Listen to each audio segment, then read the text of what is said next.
The campus idol jumped into the river, and I was kind enough to save him, but he resented my meddling and pushed my head under the water. In the end, I drowned, and he was successfully rescued. It turned out the campus idol's stunt was just a desperate attempt to win back his ex-girlfriend. My parents were devastated and cried for justice for me. He, in turn, shamelessly accused my parents of being vultures profiting from tragedy. My elderly parents were cyberbullied until, in their despair, they took poison. After my rebirth, I once again encountered the campus idol jumping into the river. This time, I just smirked and watched him struggle in the water. Chapter 01. Oh no, Ethan Blackwood jumped into the river. Sincere, you're a great swimmer. Go save him after being reborn. I found myself watching this familiar scene unfold again. Ethan Blackwood was flailing in the water, his face red from choking. The more he struggled, the faster he sank. There was a large crowd of onlookers, but no one dared to go in after him. The river current was strong, and the light was dim, making a rescue attempt too dangerous. In my past life, I had recklessly dived in to save him, but he had pushed my head under the water. Are you insane? Who asked you to butt in? You love playing the hero so much? Then let's die together. I struggled desperately, trying to find a chance to escape, but Ethan Blackwood clung to me like a water demon. He was determined to take me down with him. It wasn't until a large wave came that we were both on the verge of drowning. My girlfriend, Isabel Turner, threw a rope. Ethan Blackwood used me as a stepping stone to grab the rope and climb back to shore, and I drowned in the freezing river. It turned out Ethan Blackwood never really wanted to die. He was just putting on a self-pity act to win back his ex-girlfriend. Netizens were furious and condemned his actions, but he just frowned, feigning grief. I am heartbroken by Sincere Clark's sacrifice. I never expected something like this to happen. He's gone now. Please, I'm begging everyone, stop the cyberbullying. My parents fainted from crying several times. They posted online demanding justice for me. But Ethan Blackwood paid social media trolls to attack them. Doesn't your conscience hurt using your son's death for clout? How shameless.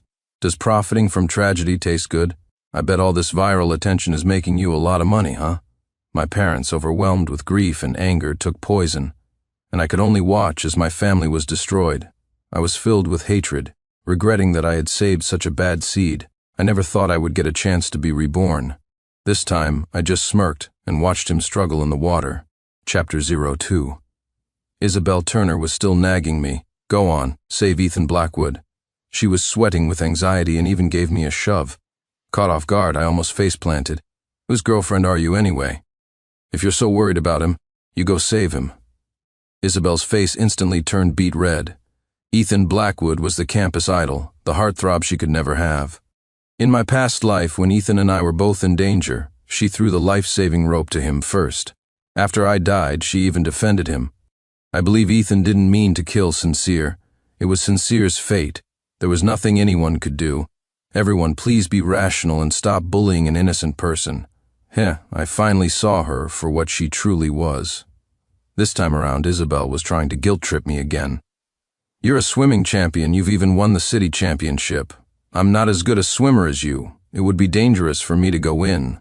Damn it, and it wouldn't be dangerous for me? I turned to leave, but Isabel suddenly yelled at me. How can you be so cold-blooded and ruthless? You know how to swim, but you refuse to save a life. The crowd of onlookers all turned to stare at me. Saving a life is the noblest act. Come on, young man, just do a good deed. If he drowns, can you live with that on your conscience? A triumphant smile flickered across Isabel's face. Wow, just brilliant.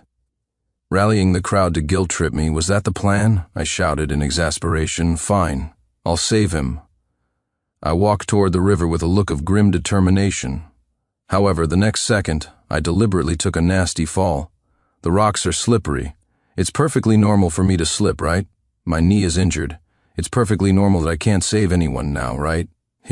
Let's see who can force me to save him now. Isabel shot me a venomous glare. You can't do anything right. You're useless with that. She jumped into the river herself to save him. The fool had no idea what danger she was heading into. Sure enough, Ethan Blackwood started cursing. Who the hell are you? I don't need you to save me. You psycho. Who asked you to butt in? He reached out and viciously pushed Isabel's head down. My heart pounded like a drum. It's over. It's over. She's going to die. Chapter 03. Surprisingly, Isabel deftly dodged his attack. She grabbed hold of Ethan Blackwood and dragged him back to the shore. Even after being rescued, Ethan was still fuming. "Who are you? Why did you save me? I don't want to live, just let me die," he roared hysterically like a madman. Isabel, showing no resentment, held him tightly. "Don't give up on life. There are so many people in this world who love you. Even if the whole world abandons you, you still have me." I almost gagged listening to this. What kind of cheesy romantic drama were they acting out? Ethan coughed violently and passed out. Isabel immediately began giving him mouth-to-mouth resuscitation. Damn, she was really getting into that kiss. The onlookers stood there, stunned. I felt like the biggest fool, a whirlwind of emotions churning inside me. 10 minutes later, the ambulance arrived. Isabel carefully helped Ethan into the vehicle. With my injured knee, I limped over to get in as well. Isabel shot me a disdainful look. "Stop being so dramatic. You need an ambulance for a little scratch like that? Don't waste time that Ethan needs for emergency treatment." And then she kicked me out of the ambulance. I had to laugh as I watched the ambulance speed away. Ethan Blackwood was a repulsive snake who bites the hand that feeds it. "Isabel Turner, you saved him. You'll live to regret this." I took a taxi to the hospital myself to get my injury treated. I heard that Ethan was out of danger. Any later, and the outcome might have been dire. Now he was affectionately holding Isabel's hand. "I almost died. Thank God you saved me. If you'll have me, I'd like to be your boyfriend." Isabel looked completely smitten, unwilling to let him go. "Sweetie, as long as you're okay, are you hungry? Do you want something to eat?" Ethan nodded obediently. "Anything is fine." Isabel reluctantly let go of him and went out to buy food. And that's when she ran right into me, eavesdropping. She had been all flirty with another man, showing no guilt whatsoever. She didn't even care about my leg injury. "Great, this was heading for a breakup," I said with a stony face. "We need to talk." Chapter 04. There's nothing to talk about with a cold-blooded man like you. Don't think I don't know. You faked that fall on purpose. You just didn't want to risk your own neck to save Ethan. Cowardly and selfish.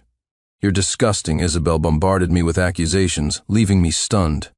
Okay, she could think whatever she wanted. I cut straight to the chase with 2 words: "We're done." Isabel was ecstatic, looking like she'd just won the lottery. I knew what the fool was thinking. She had saved Ethan Blackwood and finally caught her heartthrob's attention. Of course, she wanted to dump me as quickly as possible to be with him. But she had no idea that Ethan's heart belonged to someone else. His whole stunt was just to win back his ex-girlfriend. The way he was suddenly acting all sweet with Isabel was definitely suspicious. I couldn't wait to watch their little drama unfold. After Ethan and Isabel made their relationship official, they became the talk of the campus. Wow, they're truly a match made in heaven. Saving his life like that, how could he not be moved? What a power couple. I'm totally shipping them on a small path. Isabel was walking hand in hand with Ethan. They both looked blissfully happy. In an awkward twist of fate, we ran right into each other. Isabel shot me a smug look, practically glowing with superiority. Her expression screamed, "Look at my new boyfriend." All I could think was, what a pain. I rolled my eyes dramatically and turned to walk away. Just then, Ethan suddenly collapsed. Isabel panicked and rushed him to the hospital. It turned out Ethan's lung condition had flared up again. His lungs had been severely damaged from the drowning incident. Later that afternoon, when I went to the hospital to get my dressing changed, I happened to overhear Ethan on the phone with his ex-girlfriend. "I jumped in the river, and you didn't come to see me. I'm sick, and you still won't visit me.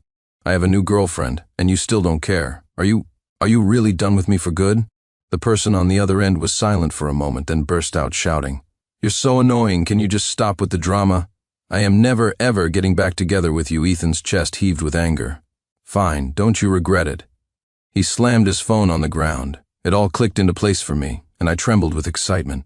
So Ethan was using reverse psychology to win back his ex, and Isabel, the big sucker, was still completely in the dark. I hid by the door, thoroughly enjoying the eavesdropping. Just then Isabel returned with the medicine and shoved me aside rudely.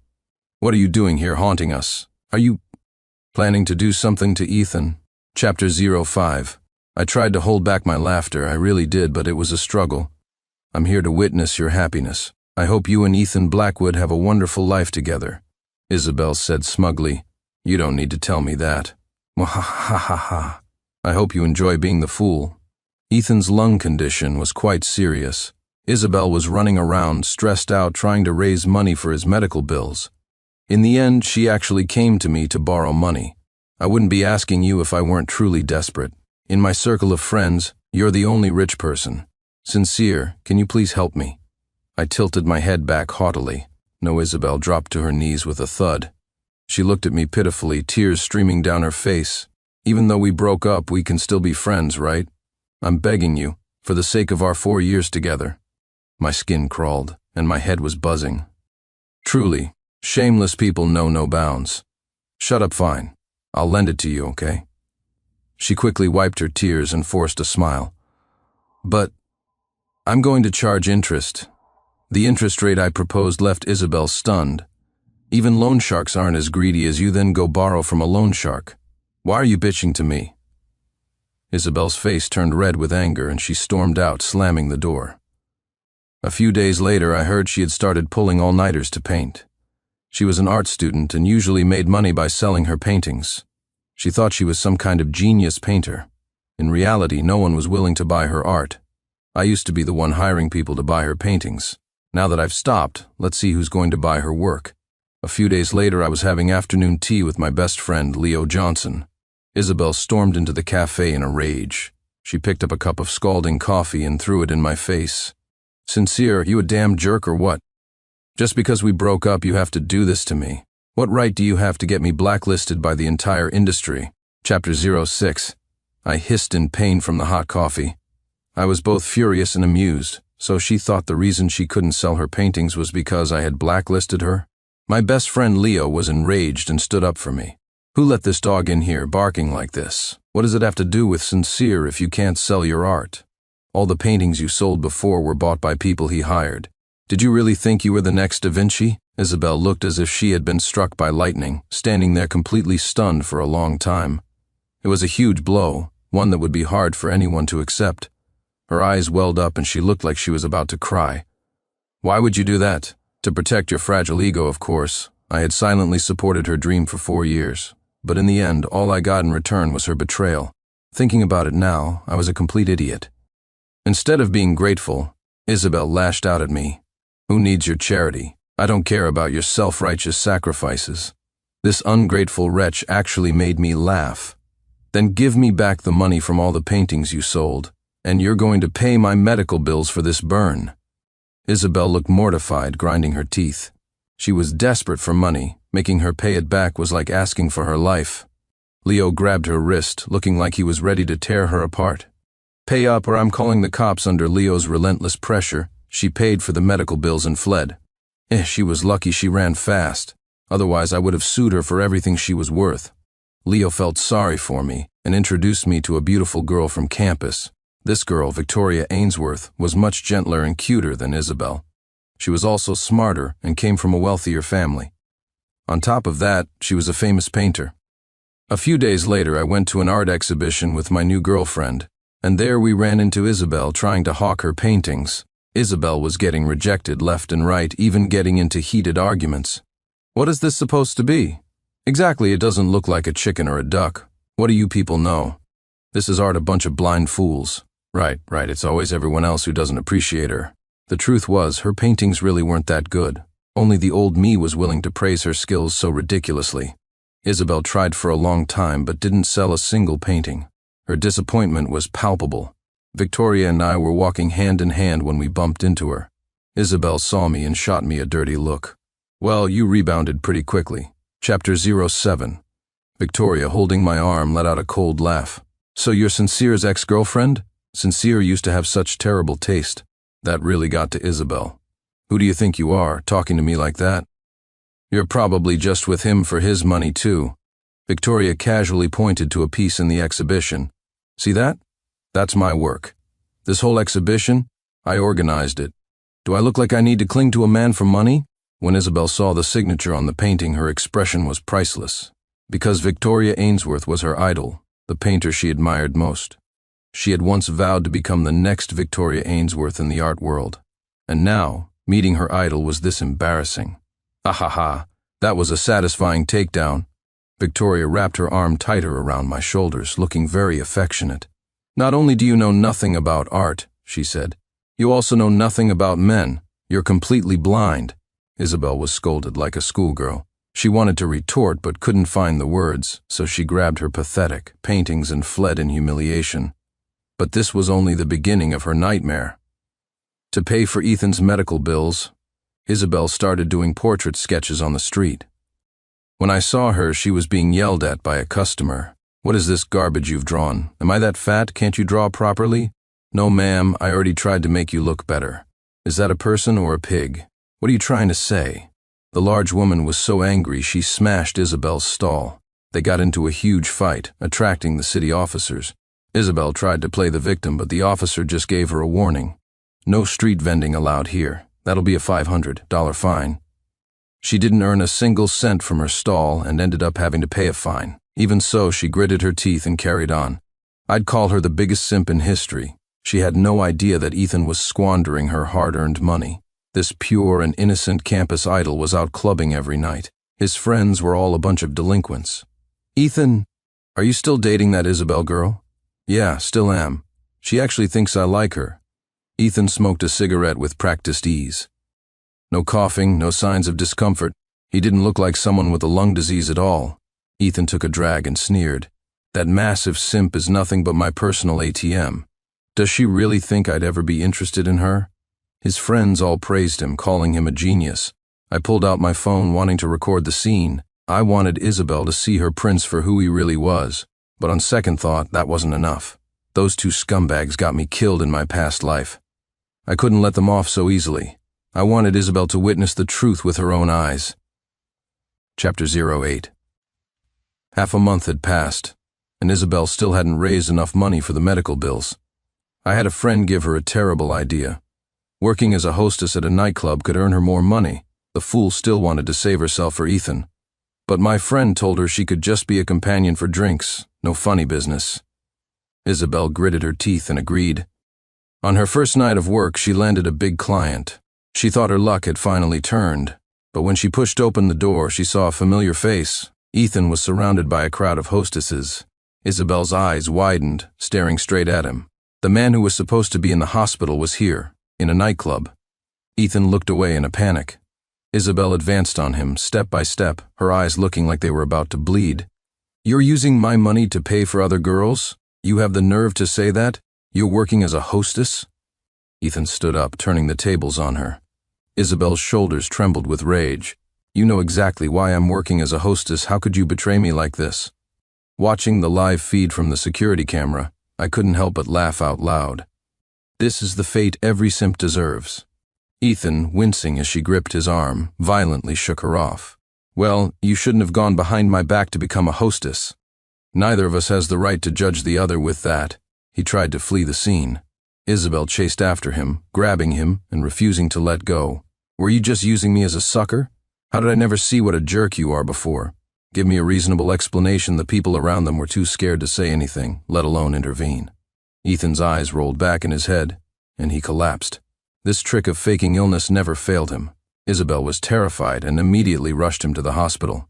"Ethan, you have to be okay. I was wrong. I shouldn't have yelled at you." I heard that Ethan and Isabel made up. Ethan apologized, and Isabel forgave him. They were as close as ever, their relationship seemingly stronger than before. The logic of a simp is truly bizarre. To pay for Ethan's treatment, Isabel worked even harder to earn money. Ethan lied, claiming he needed lung surgery that would cost $300,000. With no other options, Isabel came to me again. She knelt before me, her eyes swollen like walnuts from crying. "Sincere, I can't just stand by and watch him die. I'll consider this a loan. I'll pay you back double in the future. I'm begging you, please, will you help me?" I didn't react, so she started banging her head on the floor. A crowd of onlookers gathered, making the situation incredibly awkward for me. "Isabel, can you please get up? Not unless you agree." "Fine, you want to play dirty with me? Well, I'm not going to give you what you want." I sat down cross-legged on the ground right in front of her. Isabel looked at me with teary eyes, as if I were her last hope. "Sincere, I'm really out of options. Ethan is just scamming you for your money. How can you be so naive? Wake up, please." She shook her head, a hint of disdain in her eyes. You don't need to stir up trouble between us. Ethan can be a bit impulsive, but he's a kind man. I was speechless. Chapter 09. Kind my ass. It's all an act. I seriously wonder if she has a brain. Isabel seemed to be losing her patience. Are you going to lend me the money or not? I was losing my patience too. He's using you as an ATM. Isabel quickly scrambled to her feet. If you're not going to lend it, then don't. But don't you dare slander Ethan, you cold-blooded, ruthless man. I was wrong about you. I'll figure out the money myself. I won't bother you anymore. I was shocked. Me, cold-blooded and ruthless? Fine, fine. I shouldn't have meddled. Even if Isabel gets sucked dry, she brought it on herself. I'll just wait for the day she regrets it. Isabel started selling her blood to support Ethan's treatment. Within days, she looked as pale as a dying patient. But she was still far from the 300,000 goal, and Ethan's supposed surgery date was fast approaching. With no other choice, she turned to loan sharks. Isabel barely rested, delivering food whenever she had a spare moment. She probably thought she was so devoted and noble. Meanwhile, Ethan was spending lavishly, buying designer brands without a second thought. One day I was shopping at a luxury store with Victoria. Ethan saw us and, without warning, punched me in the face. My cheeks stung with a fiery pain. Are you crazy? What did you hit me for? I'm hitting you, you shameless homewrecker. Ethan glared at me with fury, ready to strike again. Victoria quickly stepped in front of me to protect me. Ethan Blackwood, if you've got a problem with your brain, go see a doctor. We broke up. Stop harassing me. OMG, it's a small world. So Victoria was Ethan Blackwood's ex-girlfriend. I said angrily, you're the damn homewrecker. Victoria held me close, afraid I would get hurt. Ethan was acting like a lunatic. You ignore me, you block me. It's all because of him, isn't it? What does Sincere have that I don't? The contempt in Victoria's eyes was undisguised. She looked at Ethan as if he were a bug in a latrine. Sincere is my boyfriend, not a homewrecker. He's a million times better than a scumbag like you. If you dare to slander him again, don't blame me for what happens next. I shot Ethan a defiant look, raising my eyebrows. He looked like he was about to explode with rage, his fists clenched so tight they cracked. Victoria protected me like a mother hen protecting her chick. If you're going to have a meltdown, go to a psychiatric hospital. Don't embarrass yourself here. What are you talking about? I'm not finished with you two. Victoria tried to pull me away, not wanting to deal with him. But Ethan was relentless, refusing to let us leave. Ethan, what are you doing? Isabel suddenly appeared. She was still wearing her food delivery uniform. She was grimy and smelled of sour sweat. The color drained from Ethan's face instantly. Isabel asked nervously, did they bully you? Victoria scanned them both with a scornful look. You must be Ethan's new girlfriend, right? Girl, are you blind? You dumped Sincere for this scumbag? Chapter 10. I stood tall like a proud fighting cock. Victoria always knew how to make me look good. Isabel was furious. Ethan is not a scumbag. Ethan panicked and tried to pull Isabel away. But Victoria was determined to stab him where it hurts. What are you running for? Afraid I'll tell her everything? You are a scumbag. You scam people for money everywhere you go. Isabel stopped in her tracks and whipped her head around. Her eyes were filled with terrifying bloodshot veins. If you say one more word, I won't be so polite. Victoria decided to lay it all out. Ethan Blackwood is a scumbag. He scammed me out of millions. One minute he'd say he had cancer, the next he was talking about some investment. He was constantly asking me for money, treating me like an idiot. When Isabel heard the word cancer, she suddenly seemed to snap out of her delusion. I added with conviction, he loves to fake being sick. Ethan's face grew paler and paler. The more he tried to hide his panic, the more his guilt showed. Isabel demanded that Ethan show her his medical records. Your lung disease diagnosis. Let me see it again. But Ethan hesitated, refusing to produce it. After all that bluffing, he finally got caught. Isabel looked instantly heartbroken. A small smile played on Victoria's lips as she delivered the final blow. Do you know why he jumped into the river? It was a self-pity act, all for my benefit. But I couldn't care less whether he lives or dies. Only a fool like Isabel would think he was suffering from depression. Even getting together with Isabel was just part of his reverse psychology. And on top of that, she was a free ATM. The brutal truths were laid out before Isabel, one by one. She finally broke down, her voice hoarse with accusation. So you never loved me. You were just using me. Ethan Blackwood, you've deceived me so cruelly. Ethan wanted to argue, but he couldn't utter a single word. He turned and ran, with Isabel chasing furiously behind him. Victoria nudged me with her shoulder and gave me a playful wink. So, how does that feel? Pretty satisfying, right? Hee, my wifey is the best. Meanwhile, Isabel's life had descended into hell. The loan she took out was snowballing. The loan sharks demanded their money, so she could only try to get it back from Ethan. Someone saw them fighting violently on the street. Isabel blocked Ethan, who was dressed head to toe in designer clothes. If you don't pay me back, they're going to cut off my hand. What's that got to do with me? You gave me that money willingly. Victoria was absolutely right. Ethan was obsessed with money, and it was a one-way street. Isabel looked at Ethan in disbelief. The pure, wonderful man she had idolized was really like this. So you're going to be shameless about it? You think I won't call the police? Go ahead, call the police. Let's see who they side with. He had reason to be confident. Money given willingly couldn't be recovered, even through a lawsuit. Isabel had no choice but to swallow this bitter pill. You bastard, do you have any conscience? After everything I've done for you, what was it all for? Ethan looked at her with utter annoyance. It was for you being an idiot. Did I force you to do anything? You were the one simping for me like a dog. Chapter 11. Isabel brought all of this on herself. I warned her that Ethan was no good. This is what happens when you don't listen. Isabel exploded with rage and lunged at him. Ethan pulled out his phone and started recording her face. Isabel Turner, you dare hit me? Assault is illegal. Do you want to go to jail? Later, the debt collectors found Isabel. Ethan ran faster than a rabbit and vanished without a trace. Isabel was left to face the vicious creditors alone. She smiled nervously, her legs trembling. I'll definitely pay you back. Just give me a little more time. Cut the crap, we've given you enough time. If you don't pay up, I'll beat you to death. Isabel swore she would pay them back. The creditors gave her 1 more month. I didn't believe for a second she could pay it off. With no other choice, she came back to me. So annoying. How many times has it been now? On my way home, Isabel blocked my path. She had drawn many portraits of me and presented them to me as if they were treasures. Babe, look. Don't you think this looks just like you? Her pathetic, fawning smile disgusted me. We first met in a beautiful park. I was there for a photography project and she was painting by the lake. She drew a picture of me, and I was incredibly moved. After that, we naturally started dating. What's this, trying to play the sentiment card? What is this garbage you've drawn? Is it supposed to be a pig that's come to life? I sneered, took her drawings and tore them to shreds. The light in Isabel's tear-filled eyes shattered. Babe, I'm so sorry for how I treated you before. I realize now that you were the only one who was ever truly good to me. Can you give me another chance to get back together? I didn't want to hear another word she had to say. I threw her shredded drawings into the trash. Your art is cheap, and so is your love. Now please, get the hell out of my life. But Isabel clung to me like a leech, refusing to leave. Sincere, I still have feelings for you. I dream about you all the time. I'll die without you. Her acting was superb, tears streaming down her face. I just found this whole act even more pathetic. Then how did you treat me? In my past life, Ethan Blackwood got me killed. You didn't fight for justice for me. You even defended him. That was something I would never forgive her for. Isabel thought hard for a moment and finally remembered. No wonder you didn't save Ethan this time.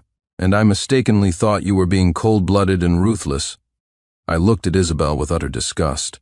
What right do you have to ask for a second chance? You and that scumbag Ethan deserve each other. She was stunned by my words. Her expression was one of complete and utter shock. I turned and walked away, never wanting to see her again in this lifetime. Isabel cried out behind me. Sincere, I didn't look back, but I left her with one final sentence. Let's never see each other again. Chapter 12. Late at night, Isabel's calls came one after another, like a summons from the Grim Reaper. I was about to hang up when Victoria snatched the phone and answered. Isabel seemed to be drunk, her words slurring. Babe, I really miss you so much. I was possessed before. I can't believe I didn't cherish you. I'm in so much pain. I feel like my heart is dying. I felt a wave of nausea, almost bringing up my dinner. Victoria sneered. You just don't give up, do you? Isabel bristled like a cornered porcupine. Victoria Ainsworth? Why are you answering his phone? Are you with Sincere this late at night? Victoria's breathing was slightly heavy, making it obvious what we had been doing. Sincere and I were sleeping soundly. Why are you up so late, having a meltdown? Isabel started screaming into the phone. Don't touch him, I'm warning you. Don't you dare touch him. He's my boyfriend. Don't you dare try to come between us. Victoria retorted impatiently. Does anyone not see through your little act? You're just after Sincere's money to help you pay off your debts.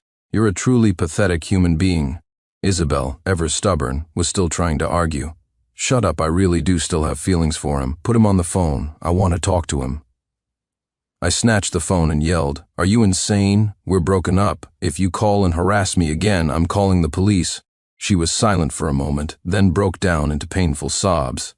Oh my God, she sounded like a screaming marmot.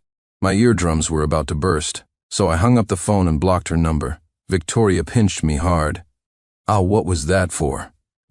Can't you tell I'm jealous? I smiled and ruffled her hair. Then how about your hubby makes it up to you? After his scam was exposed, Ethan Blackwood disappeared. Isabel looked everywhere but couldn't find him. She had to figure out how to pay back the loan sharks on her own. To raise the money, she sold her family home, but she was still short $230,000. In desperation, she jumped into a river. A kind citizen called for an ambulance, and she was rescued in time. The loan shark warned her that if she tried anything funny again, he would go after her parents. Isabel wanted to die but was too afraid. She finally understood what it meant to be in a living hell, until she found Ethan Blackwood. Ethan was decked out in designer gear, having found himself a new sugar mama. Isabel's eyes turned red, and she lunged at him. You bastard, you've ruined my life. Because of you, I've lost my money and my boyfriend. Ethan's face turned red as she choked him. Are you trying to kill me in public? I wish I could cut you into 1,000 pieces seeing the commotion. The rich woman quickly left. Ethan's meal ticket had flown away, making him even more furious. Get off me, Isabel. Are you crazy? Help murder Chapter 13. The mall security guards quickly restrained Isabel. She stared at Ethan with defiance, her screams echoing through the mall. I saved your life, and this is how you repay my kindness? In my past life, Ethan repaid my kindness with cruelty. Isabel had acted like it was none of her business, even saying it was my own bad luck. Now it was finally her turn to taste that bitterness. A crowd of onlookers gathered around them. Ethan shamelessly retorted, Just because you saved me, I have to be with you. Isn't that just guilt-tripping? When it comes to twisting the truth, you had to hand it to his lordship Ethan. The onlookers began to condemn Isabel's behavior. Isabel roared, Ethan Blackwood, I'm going to kill you. Ethan fled, booking a flight out of the city that very night. But when death comes for you, there's no escape. That night, Isabel disguised herself as a taxi driver. As soon as Ethan got in the car, she hijacked him and drove to the suburbs. According to the security footage later, Isabel had gone insane. She was holding a chainsaw, advancing on Ethan step by step.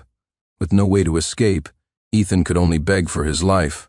I'll pay you back, okay? Just don't kill me. He took off his designer watch and handed it to her, along with the bank cards in his wallet. But the murderous intent in Isabel's eyes didn't fade. Ethan's face was pale as he desperately backed away. I gave you all the money. What else do you want? You deceived me emotionally. How do we settle that score? Whatever you want, I can give it to you. Good. Then I want your life. Ethan was so scared he wet his pants. Isabel was like a demon, a chilling smile on her face. I couldn't bring myself to watch the rest of the footage. I could only hear the sound of the chainsaw and a man's screams. When the police arrived at the scene, even they were sick to their stomachs. The gruesome sight left even veteran detectives with psychological trauma. However, they couldn't find the culprit, because at that moment Isabel was standing below my apartment building. I opened the window and froze, the hair on my arms standing on end. Isabel was covered in dark red blood. She looked at me with tears in her eyes, holding up a painting. It was a painting of our wedding, a scene we had once imagined together. By a small river, with colorful balloons and a sea of roses, Isabel and I holding hands walking down the red carpet. Babe, what do you think of this painting? Let's get back together. I'll spend the rest of my life making it up to you. The sound of police sirens grew closer in the distance. I looked at her sternly, as if she were a stranger.